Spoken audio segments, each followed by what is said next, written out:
Well, guys, this is an unprecedented first ever episode of The Imperfects. Yes.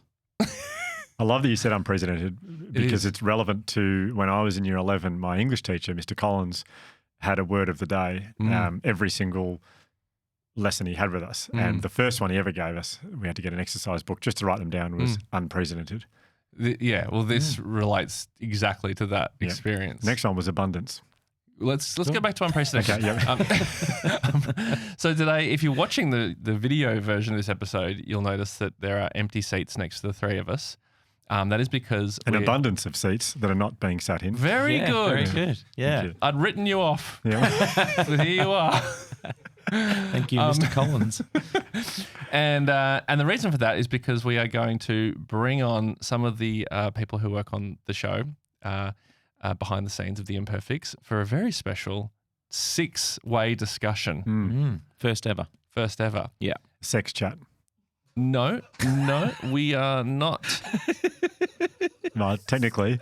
Not technically. No. In no way will it be a sex chat. No, it's absolutely not. Hugh, do you need to change your notes? Or? Because I know you've got some slides ready. Do you want to change your... Done a lot of research for this. Yeah, more than ever. Sorry, just to be clear, that wasn't a very, very odd comment. Yes, it was. Yeah, it was. Yes, it was. You don't get to decide. yeah, there's like a sextet, a six-piece. Orchestra.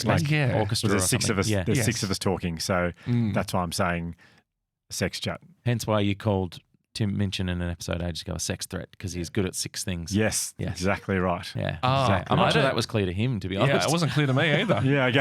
Yeah. We need to clear that up with Tim. Yeah. And to clear everyone, we're not talking about that. Yeah. We're just, there's 6 people talking, which I thought could be references. Let's move on. And just to back up what Josh said, Hugh, you should never be the judge of what is weird or not on this show. You don't get to decide. No, I think I agree with that. That's fair enough. So, but for those who heard a few weeks ago, a very first version of this episode, Getting Vulny. And this is another Getting Vulny.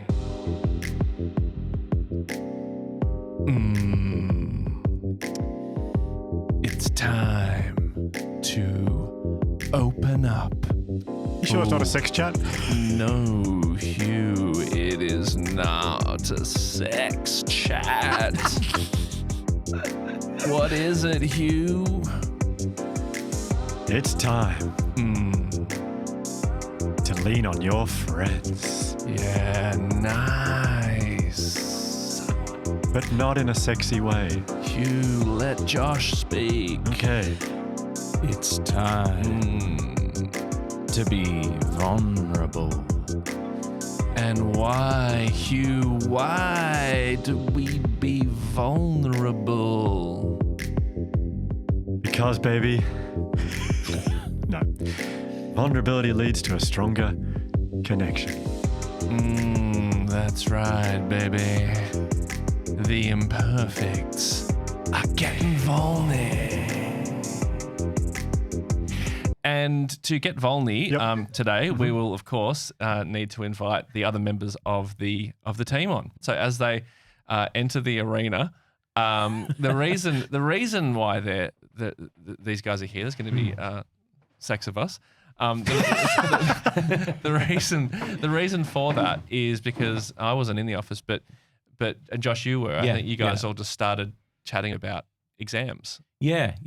I think the idea was brought up that maybe we should do an episode about exams and exam pressure because of the amount of pressure that a lot of teenagers are feeling at the moment. And we just started talking about it as a group, and the stories and it was so real for everyone in the team could just go back to what it felt like to be in exam time. And we realized that everyone had really good insight and reflections on what they went through. And also that like the whole point of it is to kind of be in a workplace in the end. And so why not bring our workplace onto the pod to talk about it? Yeah. So we got 6 different stories. Yeah.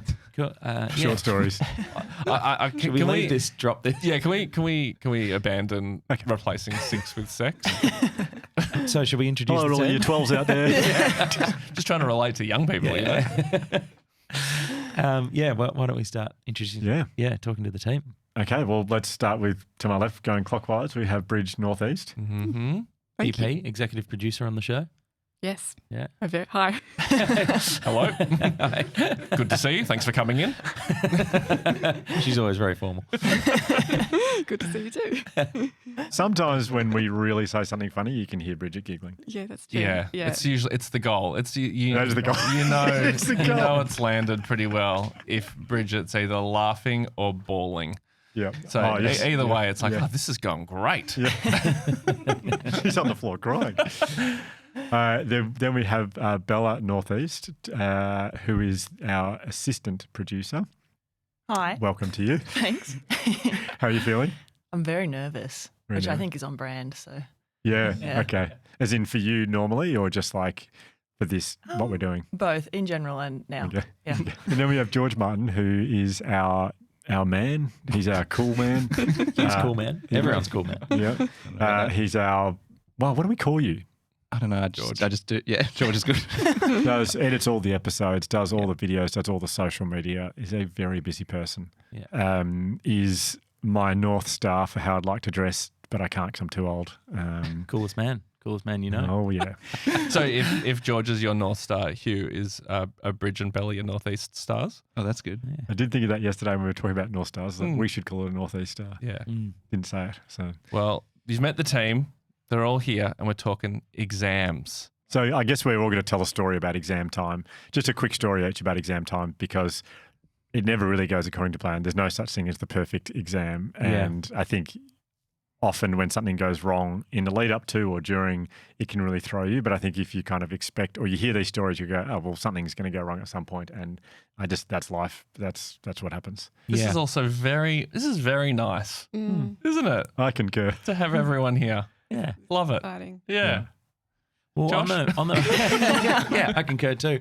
On the morning of my English exam, I'm pretty sure it was English. It was definitely one of my exams. I'm almost certain it was the English one.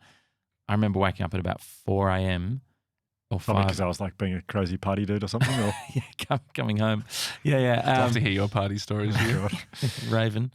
It must have been 5. It would have been 5 or 6 in the morning. I woke up. I'd left. It was a warm night, and I left my window open. Didn't have Flywire screen, and I woke up to a possum on my bed. Oh.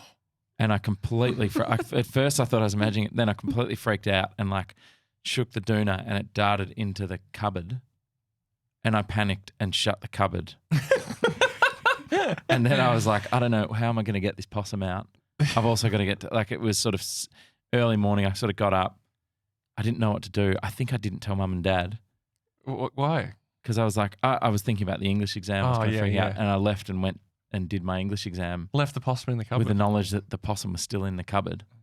Mm. But I was also, so that was kind of thrown me. That's a huge distraction and not enough sleep.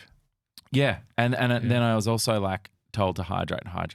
And I drank so much water that I went to the bathroom maybe like 6 or 7 times during the exam.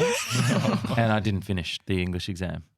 You didn't finish? No. Because you're distracted by possum. Possum and Piss. And piss. I should say that, well, yeah, I let that when we got home, I like opened the door and the possum ran out. Not still in there. No. But it was a bit of a horror start to the English exam. I didn't do a very good English exam at all. Terrible. Not surprised. You didn't Yeah. finish. How did you feel when you didn't finish it? I was pretty devastated. Yeah. I thought I had a massive failure. And because it's that first exam, I was like, God, you've already stuffed up the first one. Like sort of coming back from that. How are the rest going to go? Yeah. Yeah. So it wasn't a good feeling. And especially when you walk out and everyone else is like starts talking and it's like, how'd you go? Like, with the questions, what you wanted. And then when you say you didn't finish, everyone's like, what? And I can't believe it. Mm. So that's not a good feeling either. I think everyone can relate to coming face to face with a possum on their bed before an English exam. I think it's a pretty common story. So. I think it's also worth pointing out for people, because a lot of people, if an exam doesn't go well, they think, well, what's going to come of my life now? It might be worth pointing out that your job is now words. Kind of, yeah. Storytelling and words Yeah, that's a good is point. your job. Mm. I think hopefully today in this discussion we can it's a tricky one, because I want, like, if you've worked really hard for your exams and they go well, that's awesome and well done and good on you. But I think it's also, hopefully we can also show that if you don't do well at exams, if you don't do exams, if you haven't had a good year or whatever, there's always another way to end up in the work that you want to end up doing, whatever that is. And who cares if you don't know what it is now? Yeah. Yeah. I can definitely relate to that feeling of I felt like such a failure at the end of my exam. Yeah. The one I'm thinking of is my Year 12 drama solo.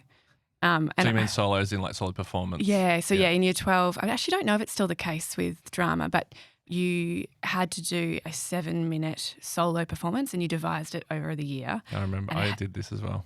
It had to be exactly 7 minutes. You couldn't go like a second over. If you did, they would cut you off. That's like real life.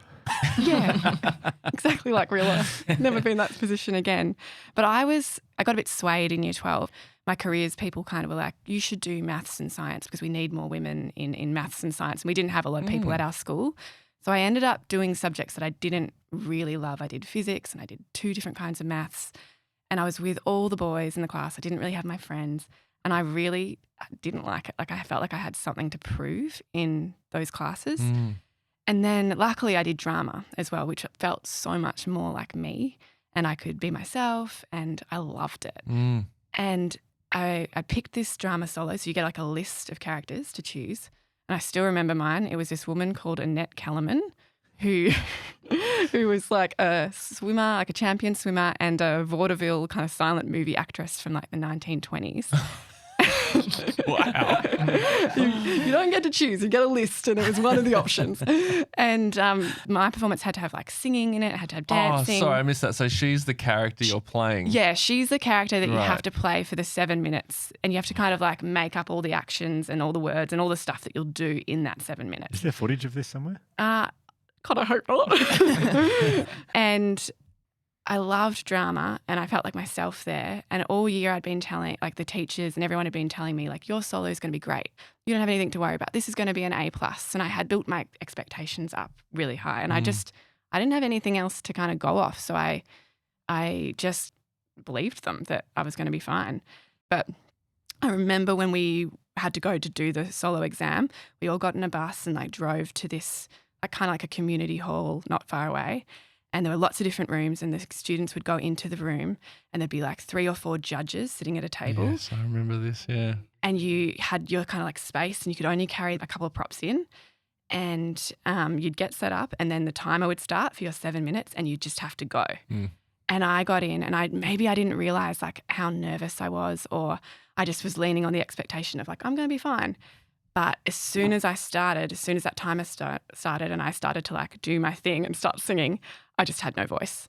Like it just disappeared. And As in you got nervous or just you couldn't? I don't know. I'm not sure. Like I just couldn't sing. I couldn't speak. It was like in your defense, Annette Kellerman was from the silent movie era. So Turn into a I mime. should have went on that. Yeah. But I couldn't, I had this like raspy kind of like voice coming out. And I just remember making eye contact with the one of the judges, the only woman judge on the panel. And I could see the worry in her eyes and I could see how bad she felt for me. And I was like, there's nothing I can do. I have to do 7 minutes. I have to keep going. God. I couldn't stop and I couldn't get a drink of water. So I pushed through and I did 7 minutes and it was awful. Like it was so bad. And then I got out like afterwards and I just felt so low. Like I felt like a complete failure. I felt, and like, I think what was worse was that this was like my favourite subject and this was something I was thinking maybe I could go into this after school and I just completely butchered it. But when I got out, I saw all the other students and they were so excited and they were happy and they were just thrilled at how it had gone. And I saw my teachers congratulating them and I was so embarrassed and I was so ashamed. I just buried it so deep down and I walked up to them and I just lied and I said, mine was great. I would have done that too. Totally fine. Mine's good. Yeah. And I just wish so much that I hadn't done that in that moment because when I got home, I didn't tell family, I didn't tell friends. I just buried it for so long and didn't give myself a chance to process the failure or even accept that it had happened. Instead, I just kind of like clocked that up to this is evidence that you're not good enough. This is evidence that you're not worthy. and that you shouldn't do this as a career. You shouldn't even go into it. And it kind of ruined it for me a little bit. And then I think Instead of going, I've just had a bad day. I just had a bad 7 minutes. My voice didn't work. yeah, if I, and like you can still try again at this field or this career. Yeah. And yeah, if I'd just spoken to one person, if I'd spoken to a parent or if I'd spoken to a good friend, they would have said exactly that. They would have said, it's okay. These things happen. Like you probably just needed to have some water and take some deep breaths before you went in. Yeah. But instead, I internalized that failure as like, you're not a performer. You're not good at this. Which has like ended up having quite a big impact on me, I think. Because it's only recently I started sort of seeing a psychologist, and like not because I was, very depressed or anything, but just because feelings and stuff were coming up, especially working in like a very performative field for my like whole career with performers. And we started to talk, and all these memories, the drama solo was one of the memories that was coming up. And I told her that it feels like I've been wearing this really heavy necklace of self-doubt where every bead on the necklace is like a moment or a memory or an experience like the drama solo that I've gone, that's evidence that you're not worthy or you're not good enough. And it was amazing. Anita, the psychologist, she got all these Post-it notes out when I told her that, and she started writing on yellow Post-it notes all of the memories that I was telling her that were all these beads on this necklace. And she put them on the floor. And then as we were talking over the sessions, she started getting blue Post-it notes out and writing different things on them. And I couldn't see them until the end of the session. And then at the end, she was like, there are 2 necklaces. You've got this one that you've decided is evidence of, you're not good enough. But throughout the sessions, I'd been telling her other things where I'd like push myself outside of my comfort zone, where I'd gone and exchanged or asked for a job or gotten a promotion.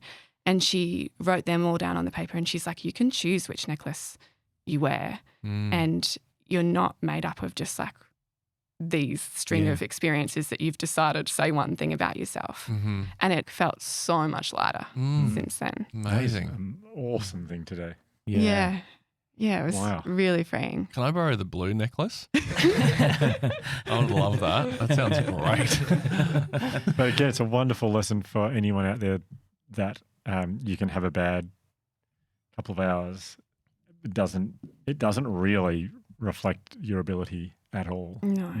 Like we were laughing before about how an exam is just like, it's the most ridiculous concept, really. It's bizarre. It's like you're going, well, at least in my memory of it, like for an English exam is different than a drama exam, but like an English exam or any of those sorts of sit down at a small desk, I don't know what they do now, but when I was in year 12, it was like huge hall, little one-person desks. You kind of walk in like military style, sit down, basically get frisked on the way in, and then you sit down, and then it's like timer starts, and then teachers are just like slowly walking up and down the aisles, like observing you, and you're trying to like write like a creative story. But yeah, it's such a bizarre environment, but I guess like the thing with drama though, I guess that is quite a similar environment to an audition. Like that is exactly what an audition is. So in a weird, unhelpful way for this conversation, that actually is probably pretty good preparation for like what it is to be an actor. But even but it then, doesn't decide. Like no. The thing is, if you do a bad audition, you go, that's a bad audition. I've got another one coming up with an exam style. You're like, I think especially at that age, if you don't share what happened, like exactly what you said so beautifully, it's like you start to believe the fact that 7 minutes is actually that's actually me. That's who I am. Yeah. It seems so clear now that why didn't I just tell somebody? Why didn't I just share it? Because even if they didn't know the right thing to say, I would have felt lighter having just said this happened and it sucked. Yeah. And I mean, and it's also like, it's a kind of a good example really, because as most actors know, it's like you do hundreds of auditions and most of them will either be bad or you'll think that they're bad because you didn't get the job. But the job, it seems, of being an actor at least is to keep doing it and not take each individual one personally if it doesn't work out. Even if you like stuff it up, it's like, oh, well, it's just a bad audition. Yeah, it seems like a more realistic approach would be to have 15 of them across the year. that you have to do. Yeah, that exactly. are shorter. Exactly. And so they don't.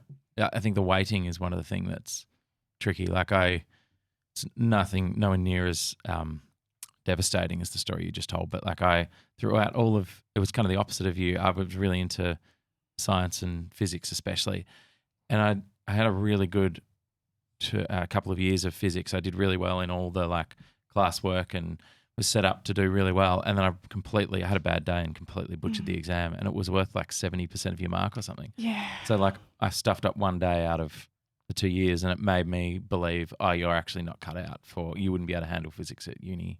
You're not smart enough. You're not. And a story started of negativity of like all the deficits and how bad I am at that. So definitely don't consider that as a career because I had one bad day. Yeah. Yeah. It just makes me think actually of, because I look back on my high school days, and like now I would consider like part of what I do is being a writer. But I didn't, when I was in year 11 and 12, I didn't have any, and it's not false modesty. I just did not have a unique voice at all. Like I think the stuff that I wrote was pretty vanilla and, just safe, I would say. And it wasn't until years later that I actually found like a unique voice, like what my actual unique voice, which is, based off dozens of other like voices that I admired. You kind of create your own thing. But I think definitely in school I felt like, I'm nothing special. There's nothing interesting about me because I hadn't figured it out. And then eventually it kind of got to a point where I was like, oh, actually that's something that feels unique to me. And then that's such a good feeling. But I don't think I got that till I was like late 20s, I reckon. And it's crazy that like we put the pressure on ourselves to have like you figured out a unique voice in high school. Like you're in high school. Bizarre. Exactly. Yeah. Thank you for that bridge, by the way. Yeah, That's yeah. a very generous, Beautiful. very generous story. How That's about you, Belle? I sort of started getting like good at school when I was about 15 and I had some other stuff going on in my life. And so school was this environment where I could really control everything that I did. And I could do it well. I could write, which was something that a lot of other kids couldn't do. And so English and history and all that came quite naturally to me, and I really enjoyed putting in the effort and building an argument and things like that. And then it started to become part of my identity.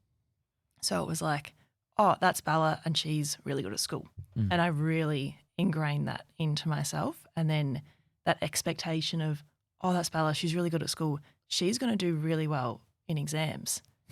Oh, God.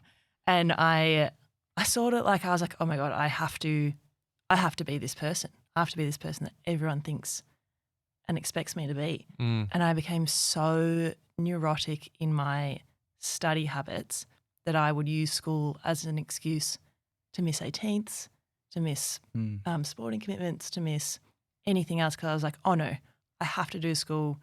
I'll sacrifice it and it'll be really good and I'll show everyone that I am as good as they think I am. And it got to a point where my English teacher in the last week, every day I'd hand in like 2 practice essays. And he was like, absolutely no more. Every day you would hand in 2 practice essays. Wow. He refused. He's like, you're fine. You're ready. It's fine. Please go outside, go for a walk. Sick of reading this. I haven't got time to read all these essays. Yeah. So I was like, okay. But I didn't really like think about it like that. And then I had all of my exams were in 1 week. And I remember the few nights before the results came out, I was so nervous. I did not sleep at all. I was so like, this result is going to either validate me to everyone that I know and be like, oh, Bella is good at school. And yeah, her results show that. And then they came out and they were pretty good. Like I was pretty happy for about half an hour. And then I was like, this weight that had been on me hardened. And it was like, for the rest of my life, I'm going to have to live up to this potential that I've set. Wow. Yeah. And because I was so studious and so focused on everything, like I read the VCE guidelines and I knew every dot point on that guideline and I had all of that knowledge in my brain. And then it sort of cemented this thing that if I don't know absolutely everything about what I'm doing, I won't be good enough. And people will find out that I'm just faking it It's like you got a good result. So it's like now don't squander that opportunity. Yeah. Don't squander that opportunity. Make sure that you live up to that potential that you've set. Yeah. I think some people might have a tendency to go the other way when school finishes and they've got the result, just go, I'm exhausted from that. I'm going to be something else for a bit. And sort of, I've actually never heard that before, but I guess that'd be a common thing as well. Yeah, and I was exhausted and I should have taken time out, but I just, Mum and Dad are so proud of me and they're thinking about all these things that I could be. And I'm like, I'm not that. I can't be the person that you think I am. For example, what kind of things were they? Like a politician or a world leader or like a thought leader or like one of those lofty. Yeah. The world leader. Yeah, that's it. That's lofty. Yeah. No pressure, but we think you could be the world leader. There isn't one at the moment, but you could. You could do it. And it it means so much that they think so highly of me. But I was like, I am not that. Oh my God. I could not. I have no idea who I am. I have no idea what I want to do. And there was this good mark that said, no, you should push yourself and keep doing this. You should keep this ridiculous schedule of studying and saying no to everything else. So one of the things that has become apparent, and I would say almost become part of your at work profile, is that you read really quickly. And it just is occurring to me now is is there a part of you that feels like, oh, well, now if I get handed a book, I have to read it really fast because I'm the read fast person at work. A little bit. Oh, Which is not, that. no. I do love reading. I really do love it. But I just wonder whether or not could there be a similar situation where if you're book's been sent in and maybe Bridge asks you if you can have a read of it, but then you're like, oh, but I was going to go out for dinner tomorrow night. Is there ever pressure on you that you feel like, oh no, but if I don't read it quickly, then I'll let the team down, or because the expectation is that I read fast? Yeah, and that's absolutely nothing on you guys, but I do struggle because I find validation through work and through praise of that. So keep giving me praise, it's so lovely. yeah. But same as me. but I find it so much easier to say no to friends than to say no to employers or colleagues or at other jobs, I had to know everything and I had to be across everything because if I could do that and if I could be that person that fixed everything, then people would still want me around. I think that's just a wonderful thing to share because I think a lot of people will experience that. And I think we will know we're doing a great job as your employer when we ask you to read a book and you go, I can't, I'm going out for dinner tonight. Yeah, exactly. That'll be success for us. I would love to hear you say, when I say, what's the research on this person? You go, I don't know, I was out for dinner with my friends. I'm not reading your books all night. Why don't you do it, Hugh? Do your own research. And ideally, Belle, when you do say it, if you could be wearing sunglasses and smoking a cigarette, that'd be really cool. George, how about you? Thank you so much, Belle. Thank you. Thank you. How about you, George? Yeah, so I went through the ACT Canberra system, which I've learnt is different. So we didn't actually do exams at the end of the year. Oh, well done, ACT. Yeah. Straight to Parliament House. Straight into the public service. Just roundabout maintenance. Or people spotting. So we just went through year 11 and 12 and we did assignments and everything counted. And there was no big pressure on the end of year exams. Oh, wow. Which in hindsight it was great. So for me, so I'm all good. So yeah, all cool over here. All good. It's good for you, John. No. But I loved media growing up. That was the thing that I just fell in love with since year 7. Went into year 11 and 12 and wanted to do media and make videos, and actually got a D. Wasn't a very good student. In media? In media, yeah. Mum actually sent me a report card the other day. Just to remind. Just to remind everyone listening, George is now in charge of pretty much all of our media. Yeah. So I think she was saying like, look at what you've done. Look where you are. Like I am in my dream workplace with you guys, and yeah, didn't have the best results going through school. Well, that's amazing. I love that so much. Yeah, Questioning the employment now. yeah. Was there anyone at your school that got A's that we could contact? But then finishing year 12, went to a uni, tried that for a bit. I didn't love it. And so I dropped out of that and did film school. And one of the things that I've learned getting into the industry is to contact a lot of people, try and just be a good person more than have good talent or good skills, and just get on people's radar. I messaged a few production companies and people that I'd been following, one of them being a very good friend of mine now, Josh Jansen. And then we caught up for coffee and then started making things together. Then I met you, Ryan. Yeah. And on the Daily Talk Show. Yep. Because I went on as a guest. Yeah. And Ryan has always been just a hero of mine. Like, you know, your stuff was the reason why I loved making videos in year 7. Well, that's really cool. Year 7. Fuck. Yeah. Jesus. Must have seen your year 8 videos. In the other school. Yeah, down the road. Yeah. Yeah. So we used to turn up to school and just want to make real stories. Like that was just like, that's what we wanted to do. Wild. And so then when we met on that other podcast a few times, a couple of years later, you just emailed me out of the blue and said, hey, we're looking for someone to do our socials. At the Imperfects. At the Imperfects. Would you be keen? And I was like, oh my God, this is amazing. Like, and that's when it clicked to me that, because I was like, Ryan has been in the industry forever. I look up to him. And yet, for whatever reason, I was one of the people on his radar. The only person. Yeah, well, that's amazing. Like, so I think that was a real shock to me because, and that's what I've been telling people lately, is just to put yourself out there as much as you can, meet as many people as you can, and you'll probably get on someone's radar.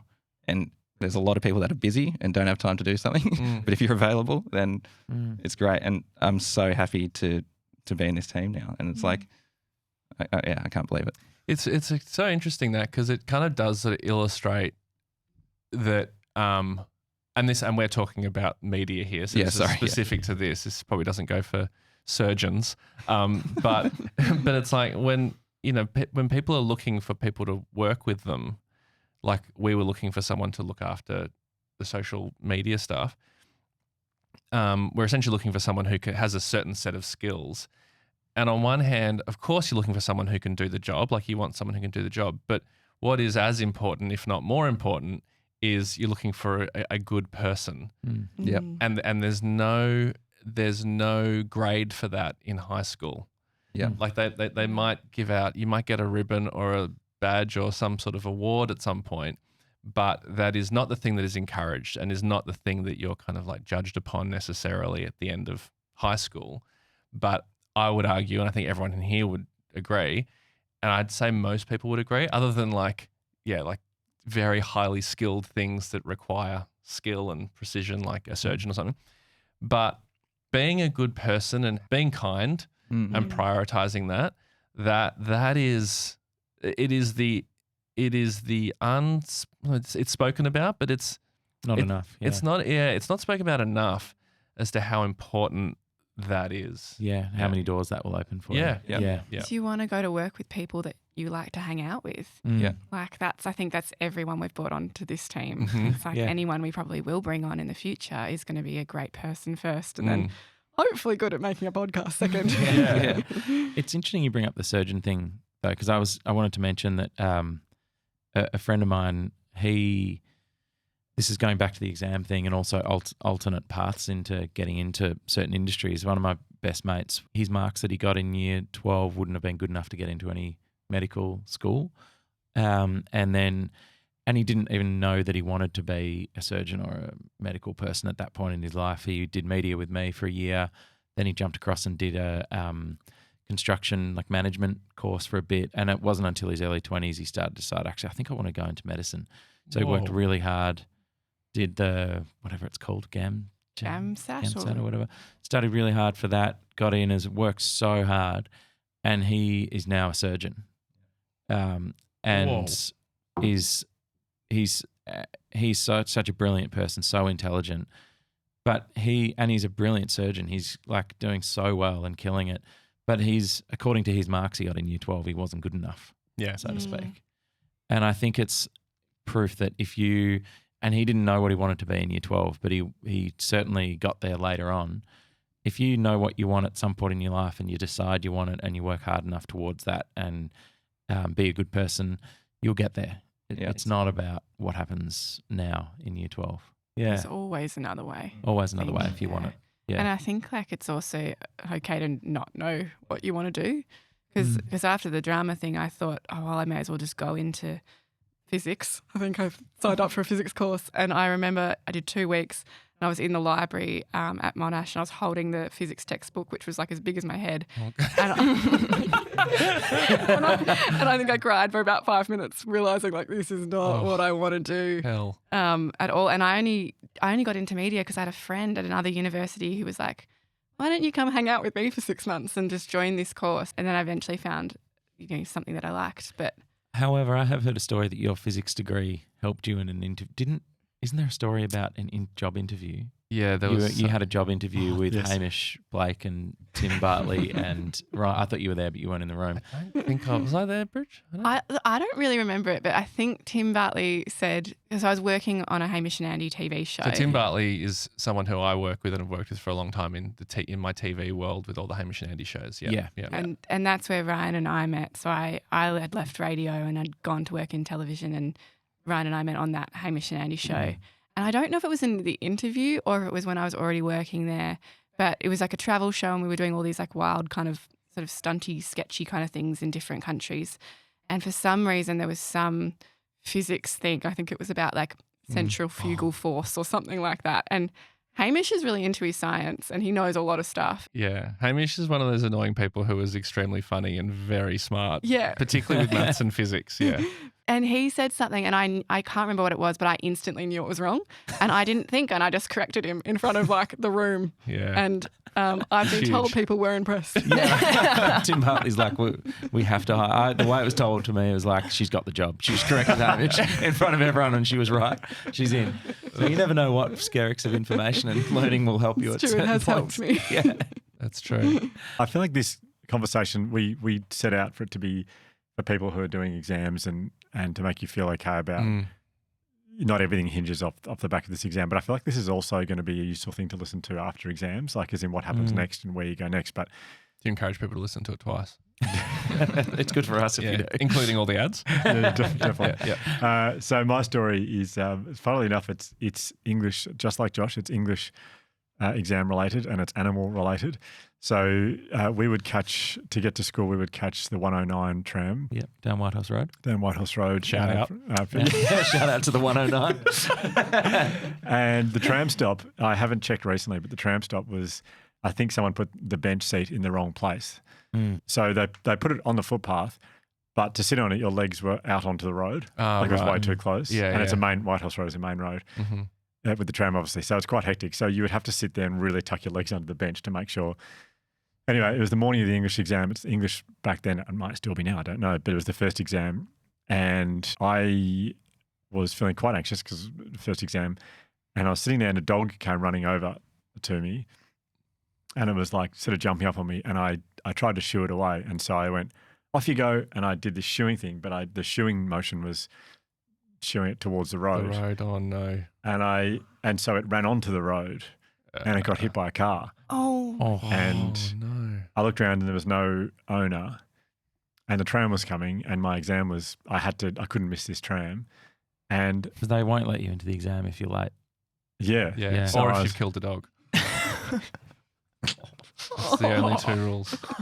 So and luckily at this moment, well, not luckily for her, but a lady came around the corner and I was just standing over the dog that was on the ground and the person who had hit it had just driven off. This is a real ethical moment. It's like a real question of character. Yeah. No pressure. Well, I possibly failed this exam because I looked at her and I went, a car just hit your dog. She goes, what do you mean? And I said, the car's just hit the dog. And the tram had just stopped and the driver's just looking at me and says in like to go, you have to get on it, we're going. And I looked at her and I went, I'm so sorry. I didn't say because I shoot it in this direction. And I'm pretty sure the dog was alive, but it looked like it had been pretty badly injured. Yeah. And I said, I am so sorry I have to go to school. And she was really upset. And I got on the tram. And I thought it'd be nice if I waved. So I was like waving as the tram drove up. I was like waving to her like this will make it fine. So I had to go to my exam with that, like a similar animal related. That is much more heavy. traumatic than mine. I can't believe the car didn't stop after it hit a dog. That's awful. Yeah. Maybe on their way through an exam. I don't know. Maybe. I bet, yeah, it was a they like stopped as they hit it and then like sort of looked at me and then just sort of drove around it. It was awful. My God. Yeah. So, and I don't remember if I did. English was my subject. That was the one that I had to. I knew I was going to do well on that, and that was. Well, to be clear, it wasn't your fault. It was the driver hit the dog. You didn't. It's not your fault. Yeah. At the time, I'm sitting in the English exam going, I think that's my fault. If I didn't shoo the dog away, like why didn't I love dogs. I don't know why I didn't want a dog jumping on me. I just. Yeah, but yeah. But I was rationalising it during the exam, going, this is all happening during the exam, going, but it would like. There's nothing I could have done then. The owner was there. She was able to pick the dog up. It was a small dog. And yeah, there's nothing I could have done then, I don't think. I mean, you should have written about it. It would have been a great exam in the English exam. This just happened. This just happened. Yeah. It would have been a strange thing to write if it was an analysis of a novel that I just read. Fuck that. Check out what just happened to me. Tim Winton's latest book.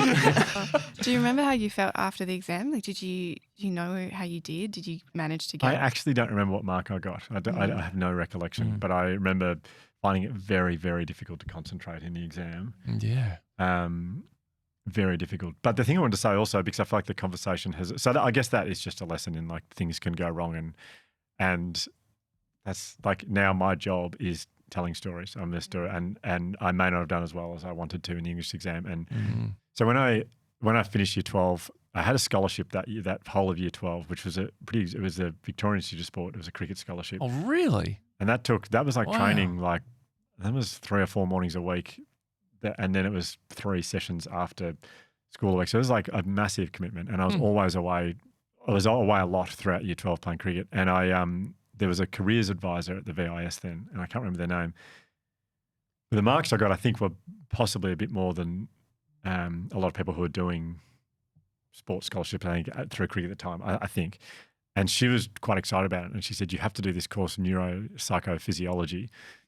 And I didn't want to. I was like, I don't want to do that. That's not what I want to do. And she said, you have to. You got those marks. Don't waste those marks. You got to do this. And I went, okay.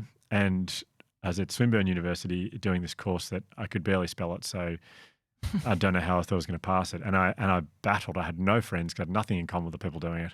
And it was 2 of the most miserable years of my life, first year and second year, because I was doing a course that I didn't want to do. I wasn't good at it. I just wanted to be a primary school teacher so desperately.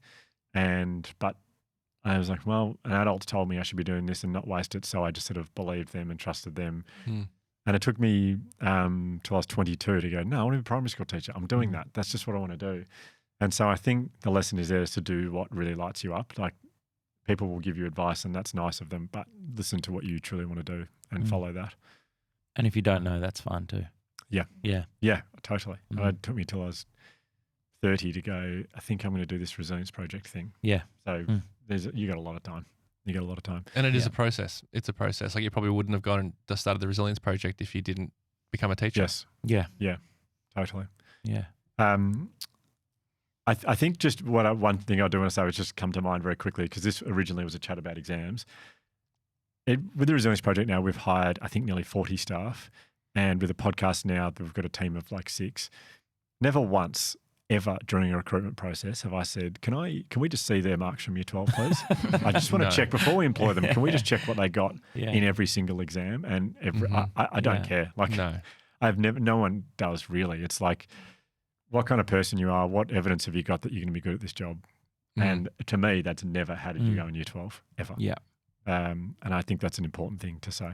Yeah. And I think depending on the school you're at or the type of friends, your group of friends, it's a discussion for a bit after school. Like it is a discussion for a bit, and it can feel like if you didn't do well, it can feel, oh God, everyone's asking what school we went to, or what school did you go to? Oh, how'd you go? What score did you get? And that might stick around for a bit, but it doesn't last long. Like pretty soon, it's just like no one cares. Yeah, no one cares. But in saying that, I think it's important to know that people have currently, a lot of people out there would have spent the last 2 years working so hard for this. So I think it's no one important cares. to exactly. Like I think they're a tool. That like exams and school is a tool to help you get to the next bit in life. And if that tool doesn't work for you, that's totally fine. Yeah. And there are others out there that will help you get to the next bit. True. Yeah. And if it does work for you, that's awesome, because that's a way that you can open a door to a career that you might like. Yeah. So, and if you are studying hard and you get great marks, that's so awesome. amazing. And it's well so done. incredible. Yeah. And you should be very proud. Yeah, absolutely. Yeah. Amazing. Well, this has been very fun. Oh, loved it. It's a Imperfects record for the amount of people on the podcast at once. It's huge. 6 of us. Yeah. Easily my favourite ever sex chat. Yeah, you got some weird kinks, bro. Is it time to bring in the theme? It's really not. I don't know why you're thinking this is sexy. This is just getting vulny. It's opening up. It's leaning on your friends. Why is vulnerability good, Hugh? Because it leads to authentic connection. Yeah. So I should have said that in a more sexy way. Yeah. Sexy way. George, Bellman Bridge, thank you so much for joining us. It's so lovely to have you guys here. I think from now on we'll just interview guests with all 6 of us at the table. Yeah. That won't be hard to edit at all for George. And but genuinely, good luck everyone with your exams. You're gonna have a great time. It's really fun. Bye. Bye.